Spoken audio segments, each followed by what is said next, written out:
Middle, Valentina, middle, not your neck. Down more. No? Maybe. Down more, your face. All right, we're live. Oh. Double chin. Good afternoon, Greg. Good afternoon. Wait, is it a morning? Wait, what's today? Oh, it's morning already. It's afternoon. I'm sorry. Thursday. It's a late edition of the Breakfast Club yes, show. Yes, it is. I gotta tell you. What is it? I'm in my car. Yeah, I know. We can tell. Everybody can tell. But I gotta tell you, guys. It's okay. You're forgiven. You're forgiven. I turned around and had a crazy rainy day today, and I turned around. I said it's going to be a great day, even though it was kind of rainy. But I walked outside, went to the car. I had to run to 7-Eleven, and when I walked outside in the parking lot, there was $20. So I was like, I kind of like that. Did you play a number? I like that. Did you play a number? I'm sorry, no, I was leaving. I didn't have a chance to, but I didn't spend that $20. I will, and I do believe in that. I will end up getting ticket numbers with that, for that I'm definitely going to do, so. Play the date, today's date or something like that. Today's date, yeah, you know what, that's a good idea. Yeah. You know what, I got to write that down so I don't forget. Yeah. So we have a very nice guest here today. And we go way back. Her name is Polly Talbot. We do go way back, don't we? I was thinking about that. Yes. When I first met you. Yes, and she's a member of the International Association of Culinary Professionals, the New York Women's Culinary Alliance. She served as the past president of the board of directors on the Lynbrook Chamber of Commerce. And she's an on-camera person for Lynbrook TV. So she's some lady, and I met her. Congratulations. Yeah, I met her from when I was in corporate media, and we did a lot of team building events together with Polly in That Lynbrook. was very big. Yeah, that was very big, the team building. Yeah. And we used to put people together that hated each other and made them cook. Wait, you together. hated each other? Valentina, no, put the phone thing down so we can see your face, but you're getting cut. Yeah. Keep it down like that, Rod. There you go. So everybody can see it. We used to put employees that hated each other. Right. In groups of 5. And Polly would make them cook and not even tell them where the food was in the refrigerator. Make them cook. And it was it's very amazing. interesting. The kitchen kind of breaks down the barriers. I think people love cooking, and I think people feel relaxed in the kitchen. It's kind of like they remember mom and growing up and that kind of thing. So the kitchen's a good place to break down barriers, I think. So the team building is always good. Yeah. In fact, I recently did one here. Crazy. Well, welcome, virtually. Polly. Welcome. We have a little beginning that we start off, and then we're going to get to all about your organization, a la carte culinary services. Yeah, today is National High Five Day. So high five, everyone. And then we have National Banana Day. Some people, bananas are very important. And I was going to bring you a banana, Greg. I bet you were. I should have brought you a banana. Yeah, because anyway. you have a banana. So. Yeah. Mr. P has a banana, easy killer. We're on a Zoom call here, all right? And then today's Get to Know Your Customer Day. So if you're in an environment, restaurant, whatever it is, and I was just out for lunch, and I got to tell you, she wasn't, she was okay. She really wasn't that nice. I think she must have been having a bad day.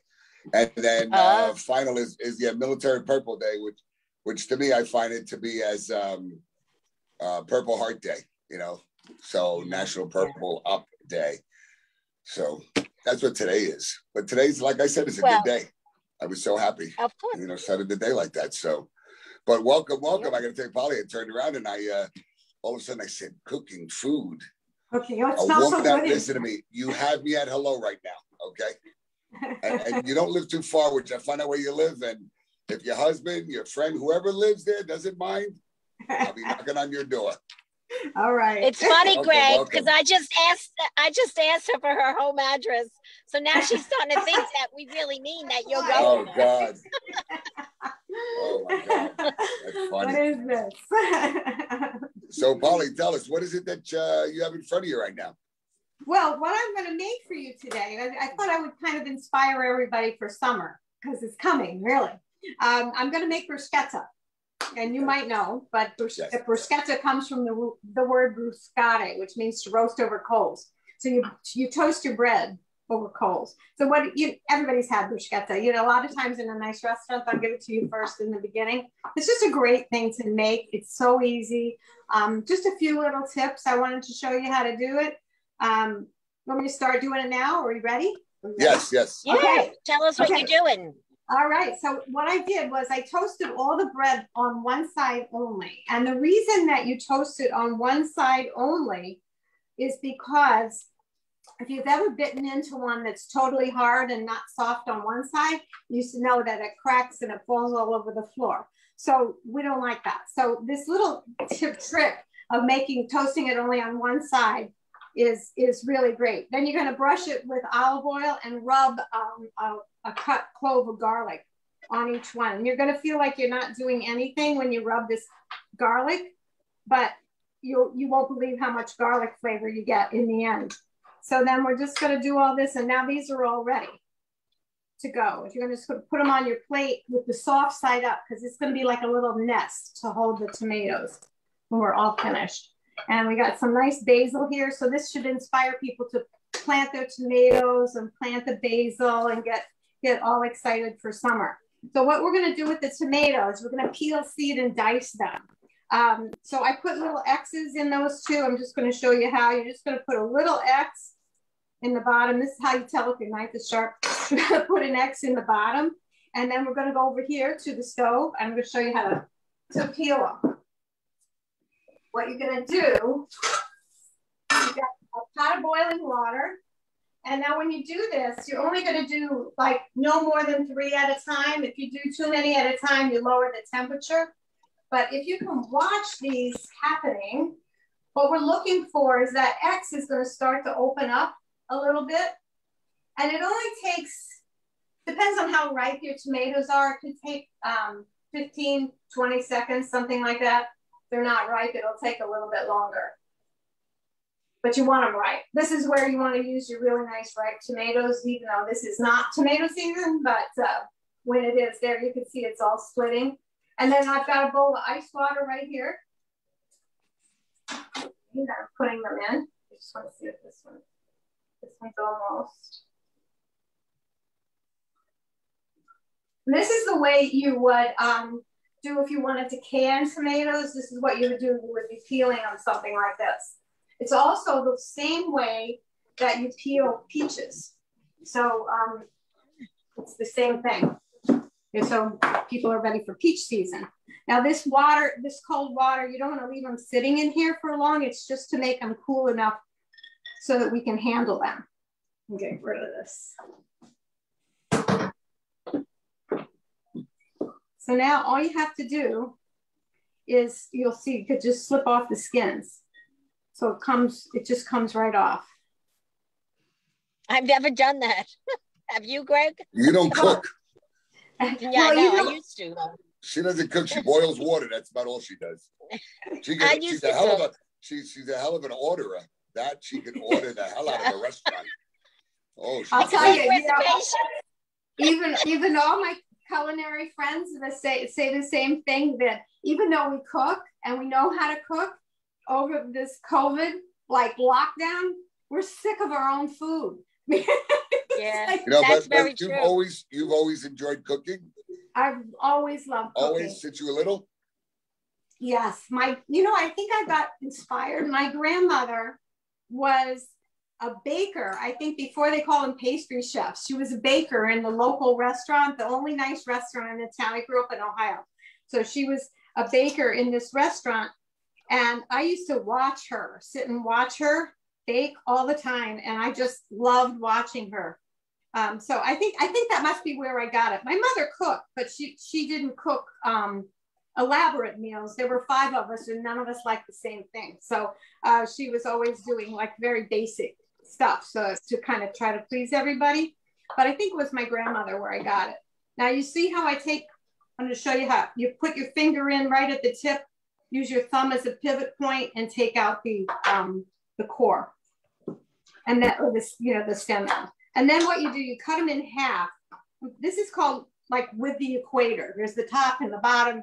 There's the North Pole, the South Pole. This is the equator. And you want to cut them this way because then you can have access to the seeds. And we're just going to squeeze out the seeds a little bit. You don't have to get crazy. You just want to squeeze out some of them. You can even take some of the center out.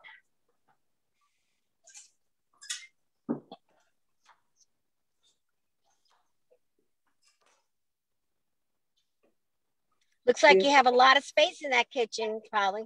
Yeah, it's a good kitchen. Yeah, I remodeled it about 8 years ago. I bought this house about 8 years ago.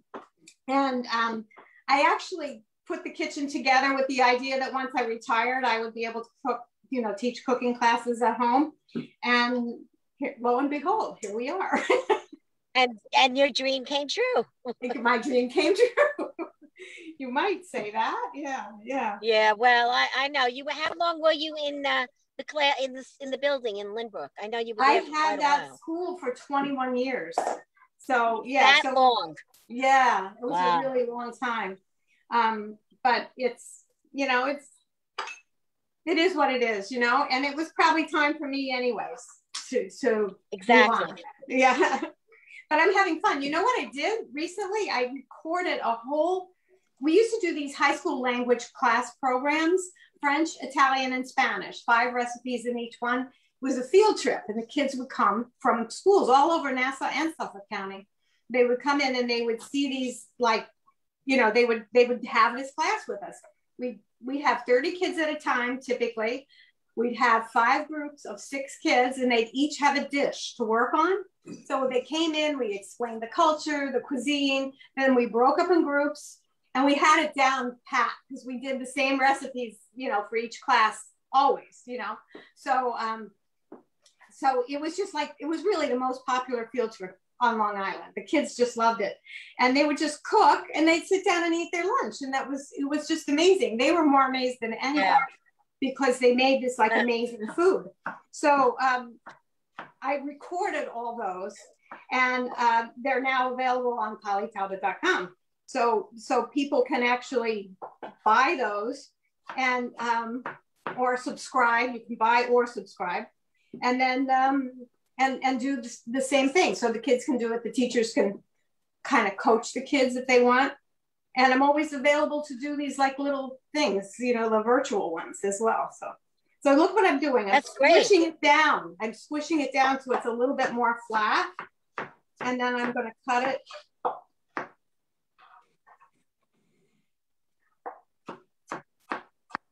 So you're making it real choppy. And you know, I tried, and I have to tell you, I love to cook. And it took me a long time because my mother, God rest her soul, she was an amazing cook. She was really an amazing woman. Oh, really? And you know, just watching the way you're cutting. And I used to watch, she used to make me watch Julia Child.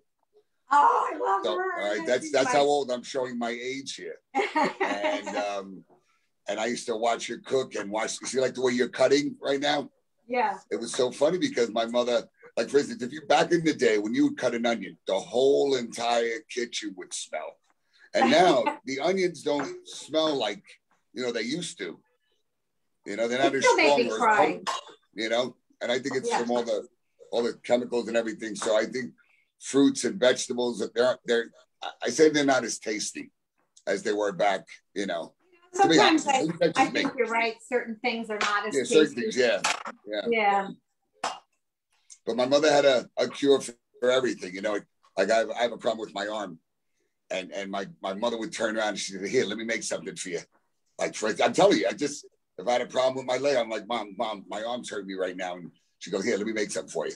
Because it has this, you know. So, you know, I missed that. I was going to say, do you have anything for a left arm? Any problems for a left arm? You have something in one of those containers, in one of those jars back there. I know you have something. Yeah. Some hidden secret. CBD oil. Yeah, probably, you know.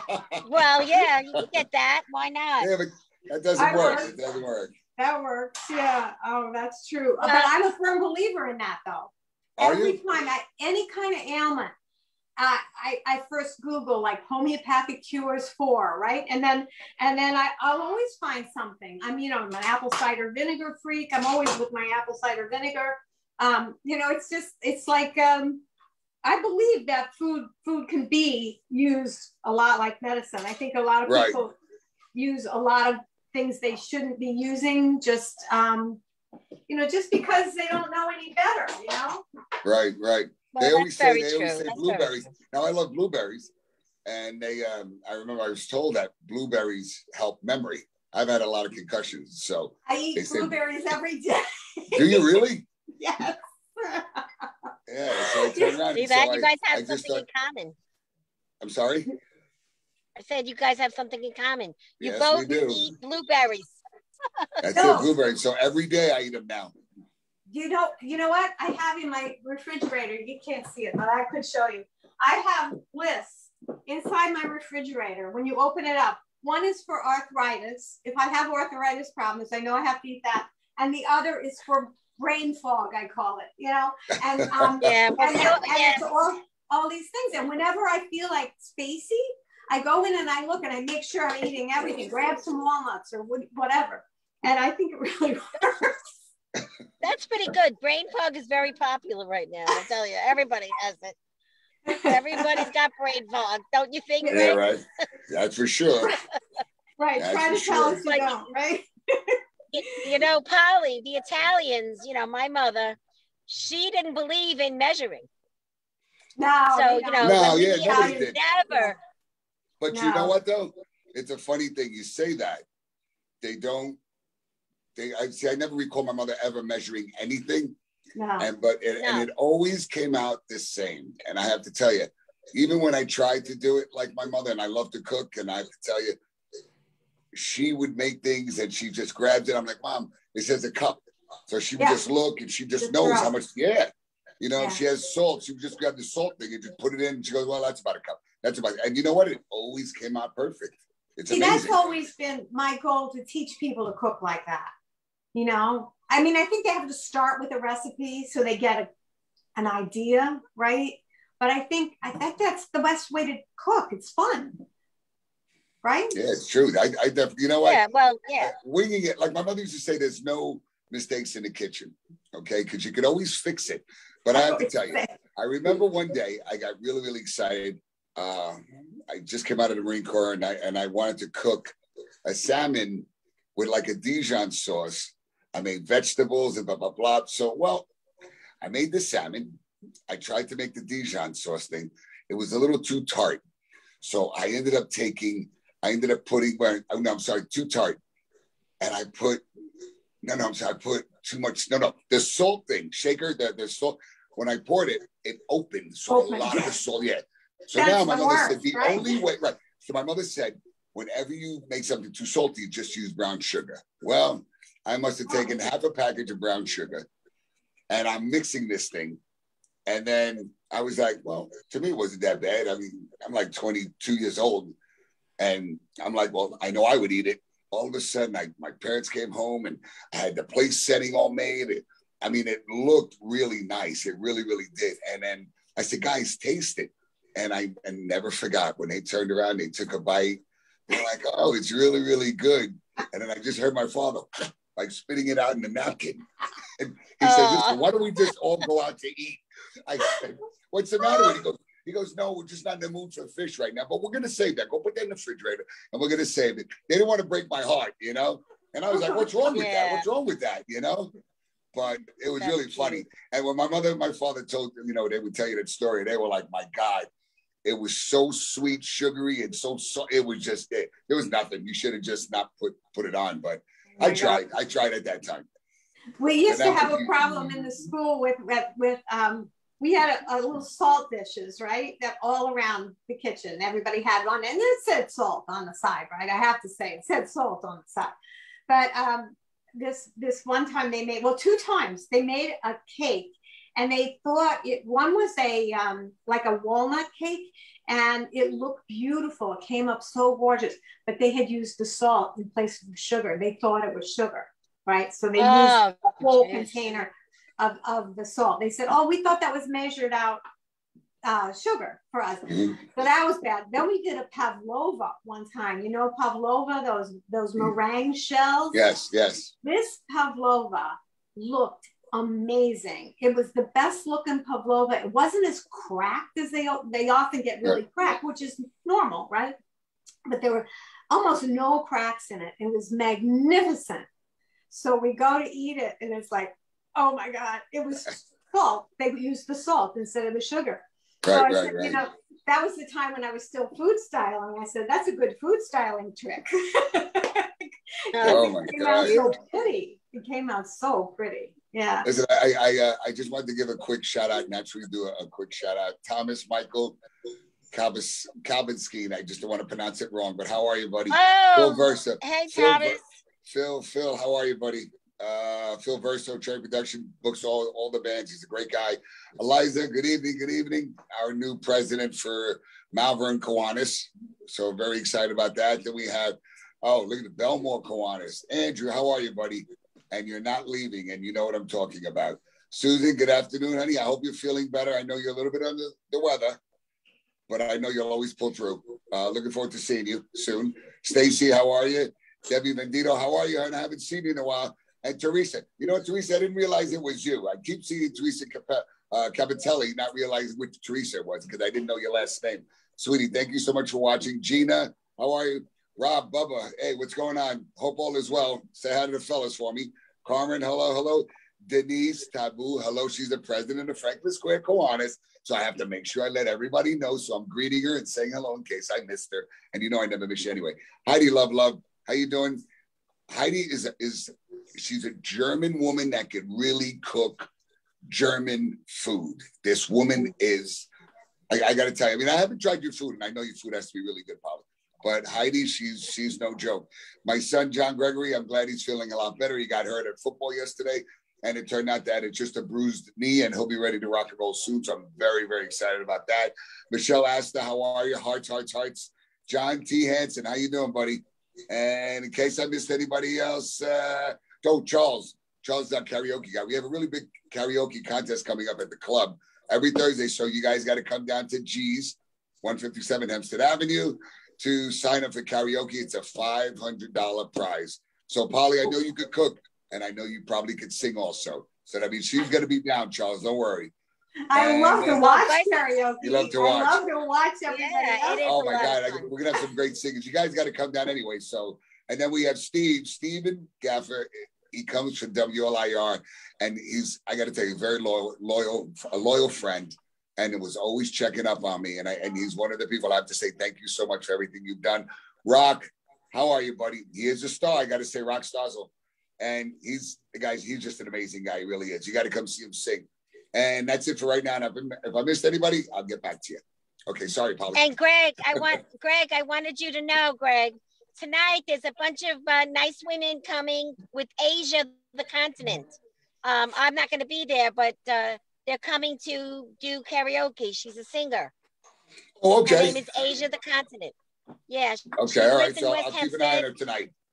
Oh, it's tonight? Yeah, her name is Asia. Yeah, so well, no. Let's go. Tonight, what happens is this Thursday, you could sign up. You could just go on the Facebook page, G's in West Hempstead, G's Club, and you can sign up that way, or when you come down, you sign. So we're going to have sign-ups for this Thursday and next Thursday. The contest is going to start in probably 3 weeks. So everyone's really, really looking forward to it. We're going to have our judges, and so it's going to be a pretty big thing, and everybody's looking forward to it. So I can't sing. I'm just going to stand there and just probably host it. You know, that's about the most I can do. He can sing. He's a cutie up there. He definitely is. But, I'm really good in the car alone. No. I know you can sing, Polly. You know, it's when people say they can't sing, that means they can really, really sing. Now, I say I can't sing because I can't. There's only a couple of songs, honestly, that I can do because you know what it is? I don't have the confidence enough. I don't feel comfortable like some people could go out and belt a song like nothing. Now, I'm sometimes just afraid in front of people to try to hit a certain high note, not to say high, but I don't feel comfortable enough. But if I were to sing it here in front of a few people, then, you know, I sound fine. But when I have a mic and I have a whole bunch of people looking at you, you're really worried about what you sound like. So, yeah. You know. But Valentina sings a great Barry White song, Valentina. Oh, yeah. I I like que sera, sera. That's what I sing. Yeah, que sera, sera. That's what I sing. So, Polly, do you sing and cook? I don't sing and cook, but I do cook. I think I do. Actually, you know, I can't say that's true. When I'm alone, I would sing while I'm cooking. And with the I can't say her name. You know, the one that we have over here. Alexa. Okay. Yeah. But yeah, I love music. I'm a ballroom dancer. Are you? Oh wow. Yeah.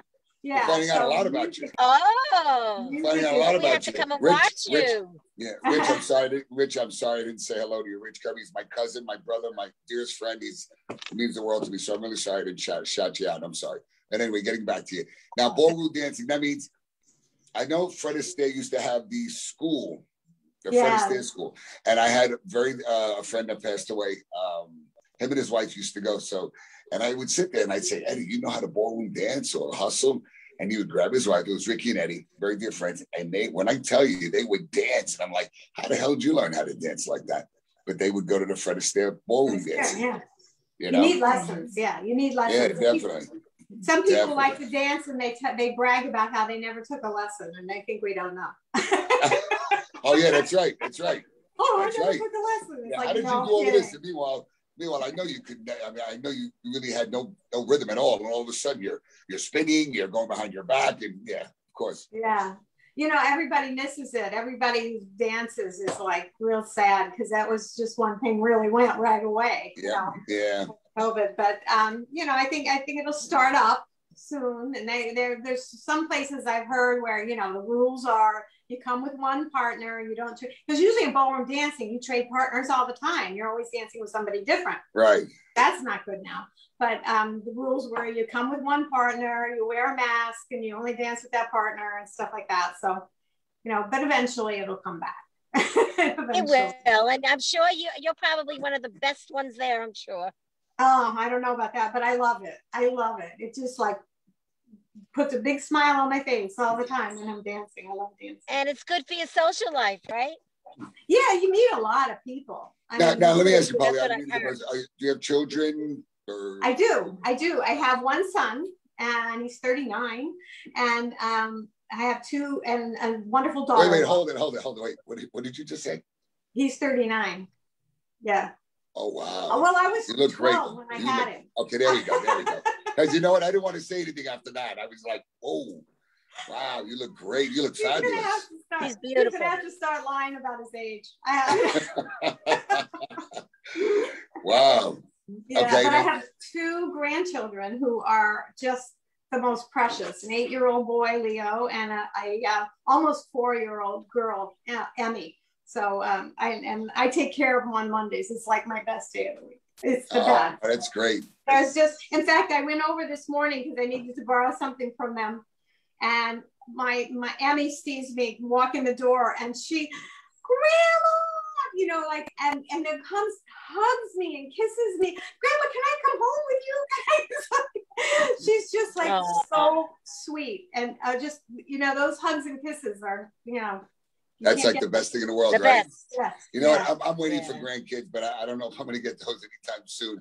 My two older kids are like, wait a second, they're 30 and 28, and they're too busy having fun. And I have two little ones here, 10 and I'm probably going to get 11 and 13. I'm probably definitely going to get it from these two, you know. But the other two, they're like, wait a second, Dad, we're just enjoying our life too much. Oh, yeah. You know? Yeah, so, well, different generation. You never know. Yeah, you never know. You never know. Yeah, they might just get it out of their system, and then you'd like, rather have them running around now. You know, I always say, just if they have the kids, just give me the kids. I love the kids. I can do without them. I can do without them. I mean, the kids are great. You know, and isn't that a great feeling when you walk through the door? And even though I'm older now, and when I walk through the door, the kids race to come down to see me. And it's like there's no better feeling in the world than that, you know. So I definitely understand that being a grandparent. Yeah, we could rent these grandkids out. They're so nice. People pay a lot of money to That's a good one. When you walk in the door, right? Yeah. Oh my God. You know what? I have to tell you, I'm a dog. I love dogs, but I just love big dogs. And like Rottweilers, I just love really, really big dogs. And so this is the first time that my kids ended up, I don't know how they did it, but they ended up talking me into getting a dog. So it's a Shih Tzu and a Yorkie, they call it, whatever. Yes, that's a little tiny dog. Right. To me, I call it a mutt, but the breeders, they called a designer dog. $1,600 later, I swear to you. You know, I turned around, I said I could have got new tires for my car. You know, I could have got all, and meanwhile, you know, but I have to tell you, I didn't like the dog that much in the beginning. I really didn't. So now the thing is kind of growing on me. So I catch myself not even realizing it, but the dog jumps on my bed. And I never, I mean, it doesn't shed, it's whatever. And sometimes I catch myself, well, they have a picture of me caressing the dog while I was sleeping. Oh my God, I'm shocked. And I said, don't ever show that picture to anybody, you hear me? Yeah, so I'm starting to kind of take a liking to the dog. It really is. It's a good dog. Yeah, well, it is. So, you know, Carly, let's talk about some food. Oh, we're going to go back to this. So what I'm going to do right here, I'm doing the basil. So all this is, we're almost finished here. So I've got the basil. I kind of stack the leaves and rolling them. This is called a chiffonade. You kind of roll them up, and then you're just going to take your knife and you're just going to slice across. And you can use like how many tomatoes you want. You know, I use 3 here. You can use 5. You could use whatever. It's not an exact, you know how your science mother did. Yeah, it's not an exact science. So just a little olive oil in there. I'm going to put a little salt and a little bit of pepper. And then this is You got all the fancy tools. All the telling fancy you got it. tools. I'm looking at you like I'm definitely coming over. Oh yeah. I love toys. Oh no. So this is it. This is our bruschetta. I heard it here on the Breakfast Club. She loves toys. Oh my God. Getting in trouble. And then all you do is now you can do this 2 ways. If you're going to serve it and people are coming and going, you might want to put a bowl of this on the table and the toast around it and have people do their own, because if you make too far ahead of time, they do get soggy. It's soggy, yeah, it gets soggy. Yeah, so you really don't want them to sit like that for long. But you're just going to put this on here like this, and you guys are coming over, right? That's it. Oh, we could do that. I'll be over there before it gets soggy. Well, Tina's in her car already, so. Yeah, this is true. This is a first, me doing the show in the car. Is it? It won't happen again. It won't happen again. I'll tell you that. Nothing wrong with that. This Zoom thing is crazy, though, isn't it? I mean, yeah, but I think it's great, though. I really do. Yeah. You know, at first, to be honest with you, I was kind of zoomed out because I hold a lot of meetings and we hold, through Zoom, and I like to be around people. But I have to tell you something. This is really great because look at where you are right now. I'm home. She's in the car, and yet we can still have the show going on. So right, when it comes to something like this, I don't mind. I really don't. I mean, but I definitely like to interact with people. Right next to you. I like the fact that once I finally figured out how to rig the camera over the stove, because that would be my problem, to be both places. I think I probably need a Zoom operator when I do certain classes. We did one class, a real challenge was, it was one person in person here with me, and then 6 people all over. They were mostly from Texas, New Jersey. They were just like from all over. And then, so they were on Zoom. And so it was kind of crazy, but it worked out great. I mean, it was a team building class. So, we were talking about doing team building together.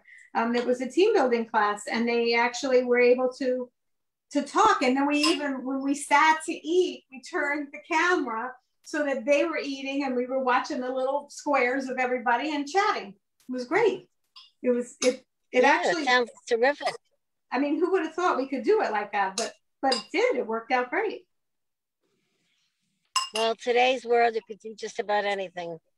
It's just the technology that is unbelievable, and you just keep trying new things and you learn. I remember when I was in the Marine Corps, when I was in Korea, I remember seeing somebody talking on their watch. And we're talking about way, way back. And it was like a really big fat, I mean, it was probably half the size of your phone on this guy's wrist.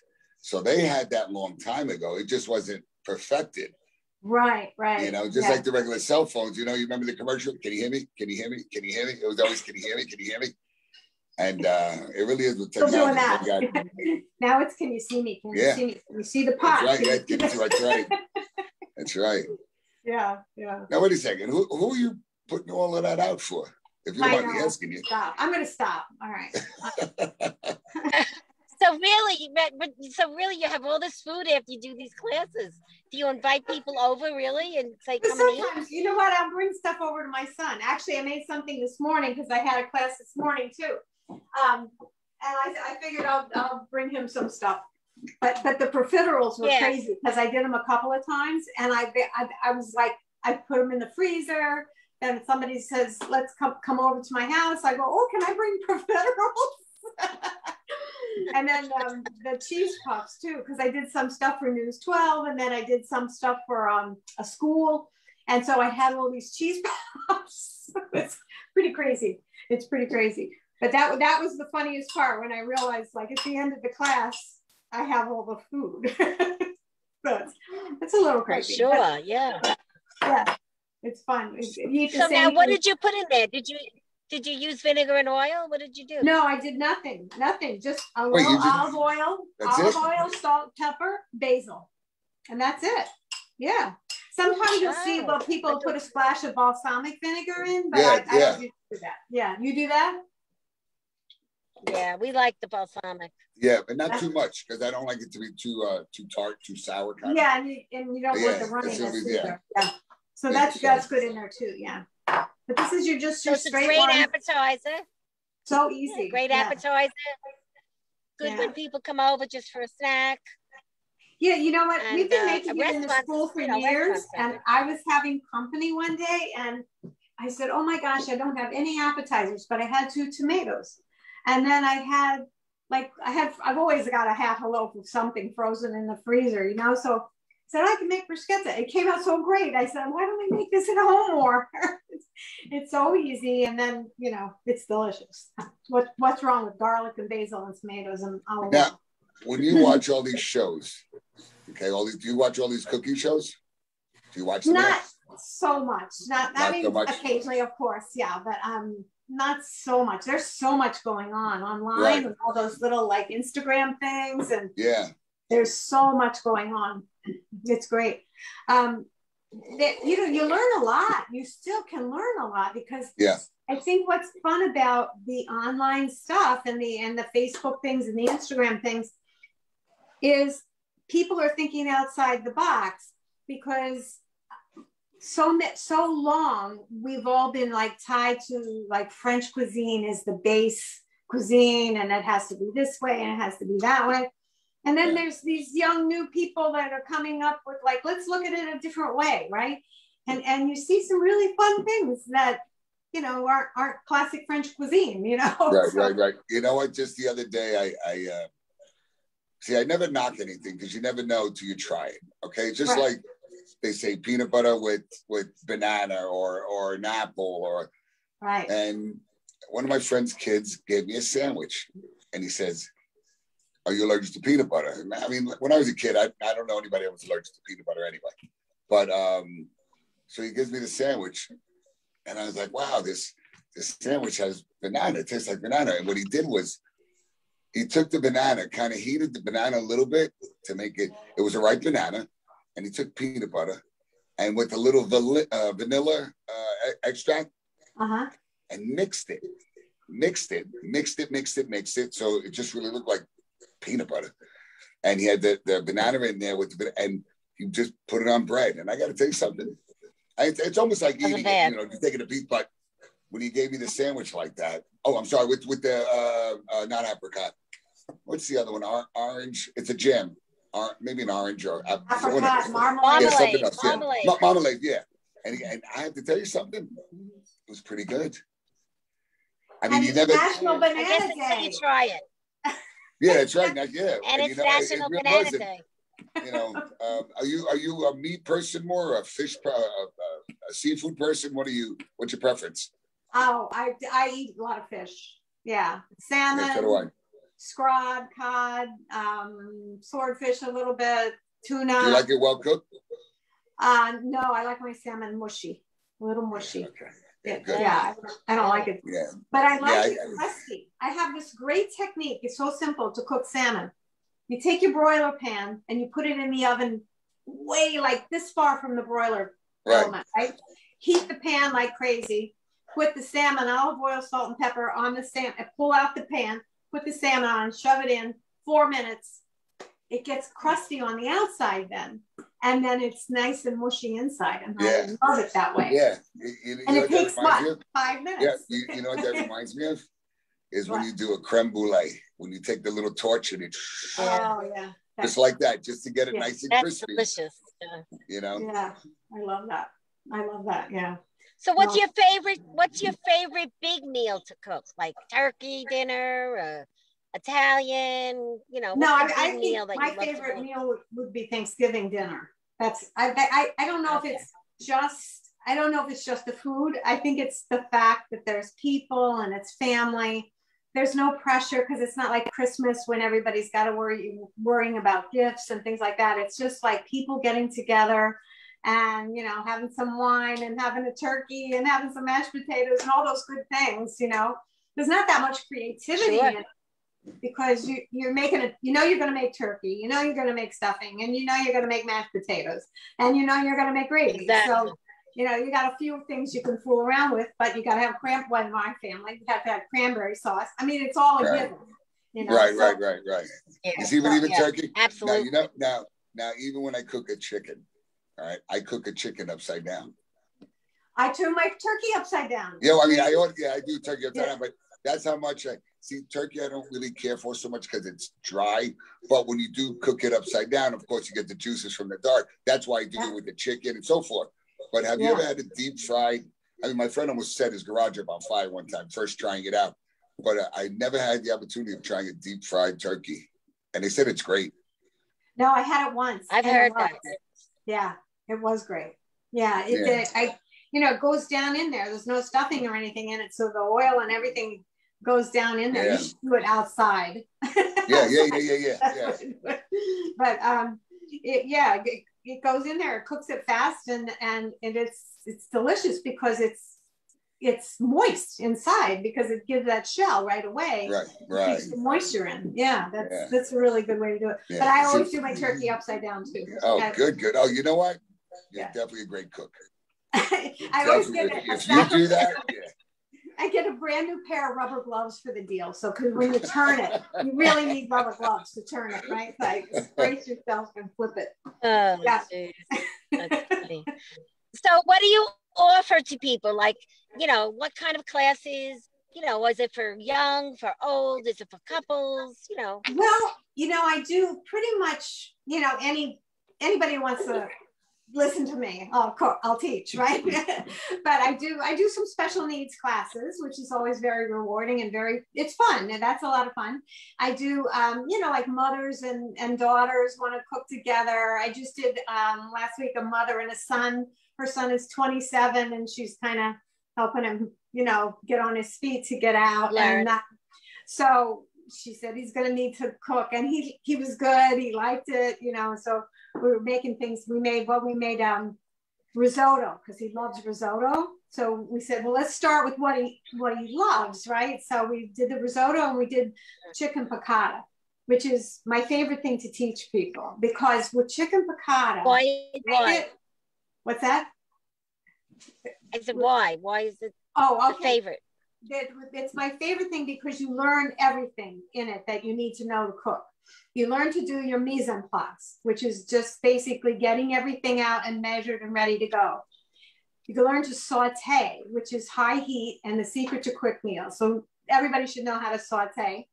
And then you learn how to deglaze the pan to make a pan sauce. So it's like great stuff in there, but it forces you, number one, it's a quick cooking method.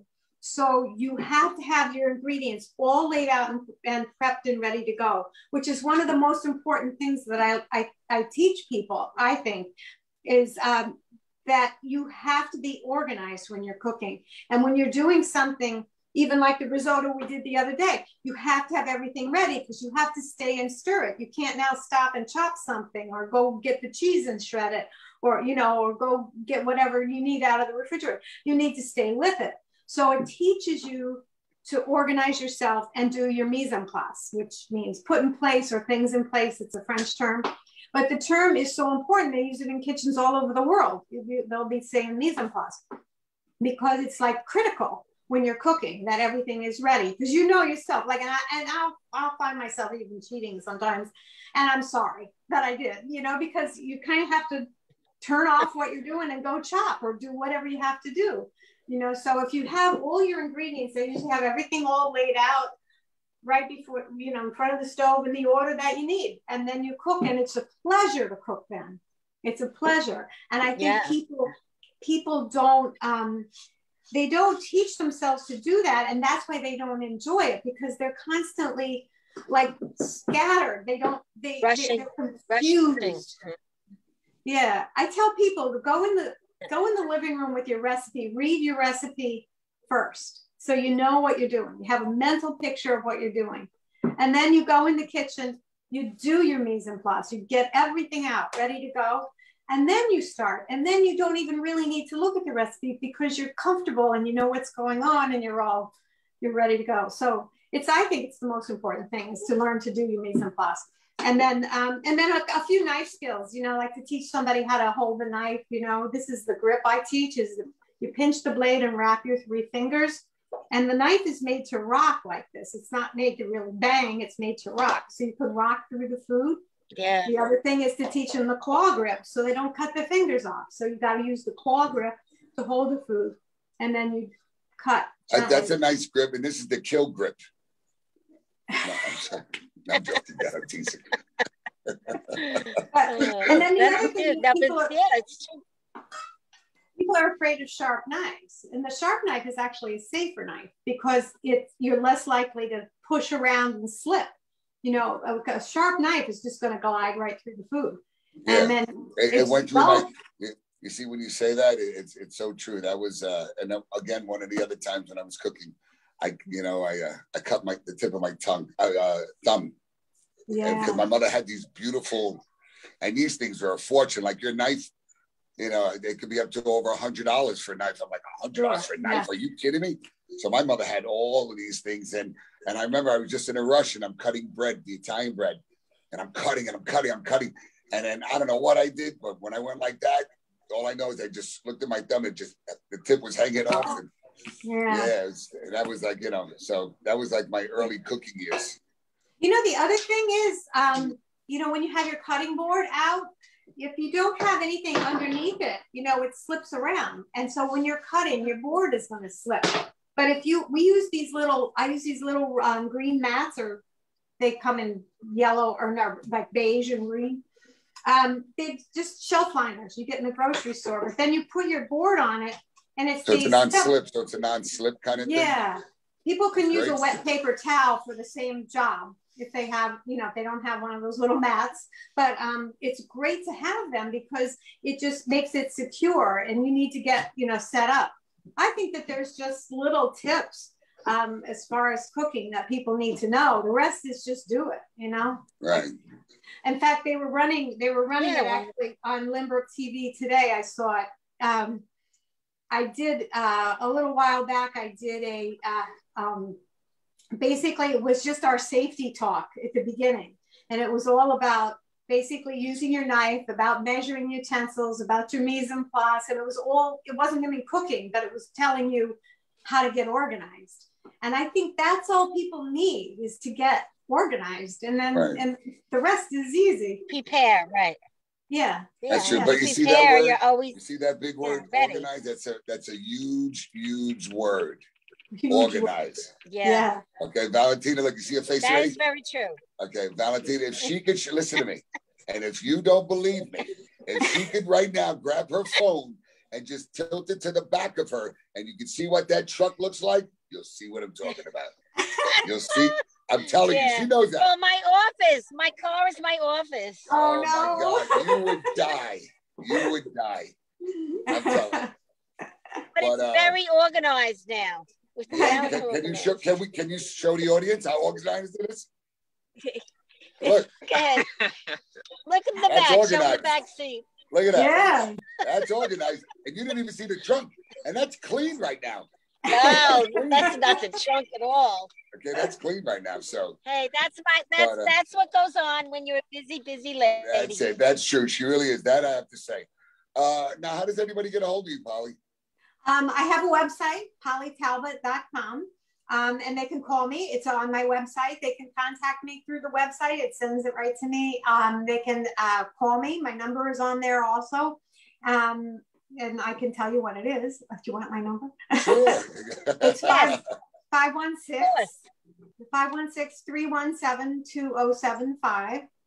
And I'm really anxious to do more things with people. I really like teaching people basic skills as well. I mean, I like elaborate things. They're fun to make, different things. Somebody came and they wanted to make moussaka. So we made that. That was fun. I like making all, ravioli, homemade pastas and raviolis and things like that. But I think what I can do, what's really helpful to people is just to learn, like I said, the basic skills.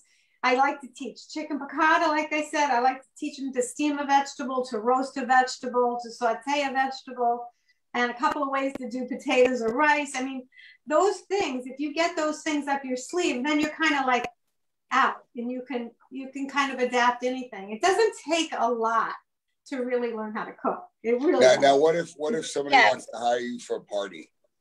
Can you do those? Would you do that also, or would you necessarily cater from home? Or what if they want you to come to their house and they have everything, they just wanted you to cook?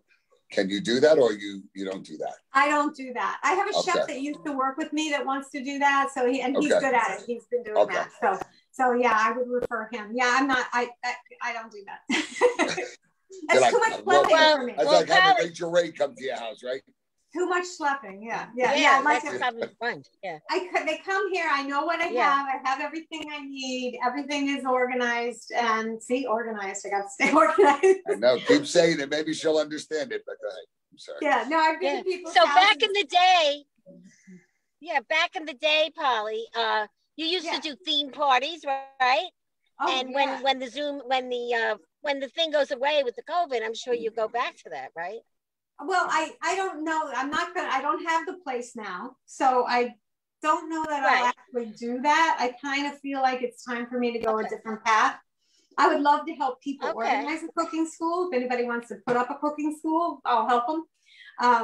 But I don't really want to do that again. I did it for 21 years.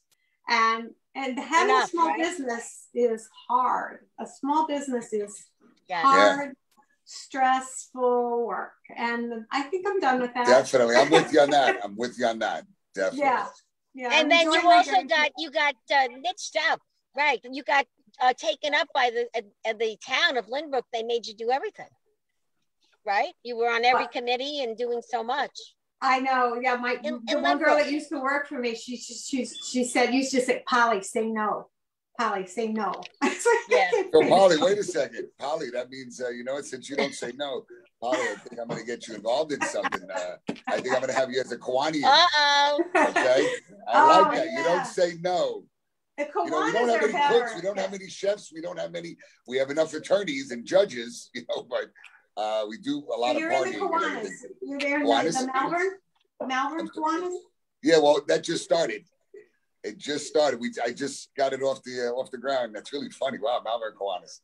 Yeah, so it's it's a great organization, but that's if you like to, volunteer your time. But we'll talk about that another time. But I definitely would like to come by one day. I mean, hopefully even Valentina, and I'd like you to show me a few things to make, and I'd like to try to do it in there.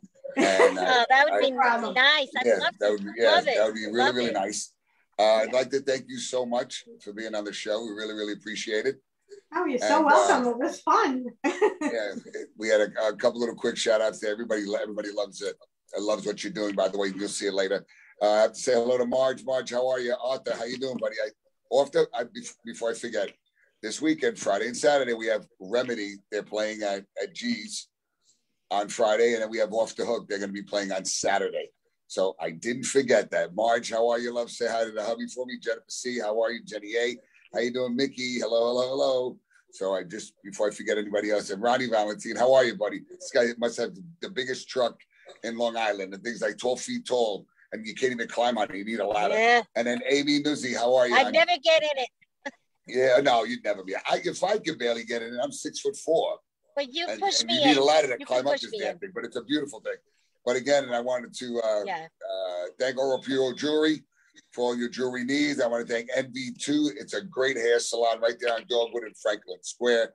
They do everything. They matter of fact, I just went there and I had a gel put on my nails, which I just naturally put clear coat, but they put a gel on there. And it's, guys, you're doing a great job. It's holding up well. And then Jackson Hewitt, for all your tax needs, go see Prince. Tell him we sent them in Tranquility Spa, which is right there, 700 Franklin Avenue.